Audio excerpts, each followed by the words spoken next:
There's no end to them.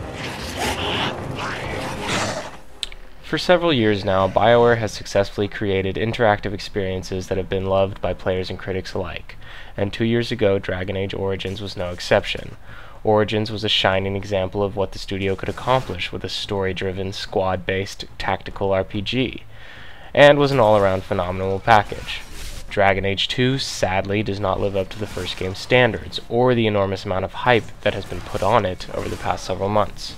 That being said, Dragon Age 2 does have several good qualities, but so much has been changed for the worse in this series that it will be very hard for fans of the original to overlook these blemishes and enjoy the experience for what it is, especially if you're playing on the PC.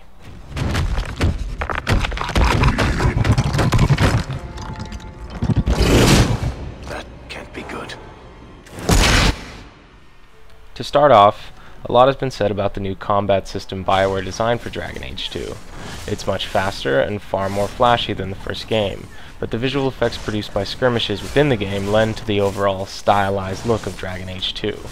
This is not a bad thing and would complement the fighting system a great deal if it weren't for several drawbacks. First and foremost on my list, the bird's eye view camera option has been removed entirely, and this really hinders the amount of strategy you can put into a fight. Second, the combat is a lot easier than the first game, so unless you're going into a boss battle or a large fight, you should do just fine controlling one character if you're playing on normal. This is certainly not the only aspect of the game that has been simplified, as everything from navigating and managing your inventory to leveling your characters has been streamlined. All of these changes, including the addition of a voice and dialogue options to your main character, have been seen as an attempt to make the game more like Mass Effect, and in all honesty, that's exactly what it feels like.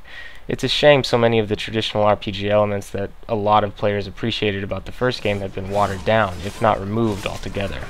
Your character having a voice and a surname and a predetermined path in the overall story arc of the game limits your options in a major way. While in Origins you had several options in character creation, dealing with race and class and background, in Dragon Age 2 you are human, your last name is Hawke, and you can choose male or female and between 3 playable classes. If there is an upside to be found with this arrangement, it is that Hawke is a likable character who does a good job of relaying your choices in conversations. As are all your companions, in fact, and this is one of the highlights of the game. Several characters will join you on your quest to become the champion of Kirkwall, and each has their own unique personality and flair. The game is very humorous on several occasions, much to the credit of these characters. Madame Lucine runs the place for Harlan. Or with him. Or on him. It's a coterie thing. Another one of Dragon Age 2's strengths are the city of Kirkwall and its attractive visuals. The new engine created for the game renders Kirkwall beautifully, and characters show real emotion when they speak. It's a good thing, too, because while the story is for the most part very good, the real reason to stay in the world is to find out what's going on with the people living in it. Each of your companions will ask for your help from time to time, and these quests are some of the highest points of the game. The overall story of the game is told in the form of flashbacks by one of your companions, who is being held and interrogated by the Chantry at some point in the distant future. He recounts the tale of your rise to power over the course of the game, and while the idea may be played out in movies and the like, the effect is rarely felt, as the game only takes you out of the action once a major plot item has been completed, and that can take you quite some time. There's a lot to do in the city of Kirkwall, and the huge amount of quests to undertake add to the game's list of pluses. Another plus are the quests themselves. They are varied, and most importantly, you have a lot of decisions to make throughout the game. These decisions feel pretty weighty, especially because they have real consequences within the world. This is perhaps the strongest element of Dragon Age 2, and it's one that you'll appreciate if you decide to pick it up. What you won't appreciate, particularly if you're playing on the PC, are the multitude of traditional RPG elements that have been butchered in the game.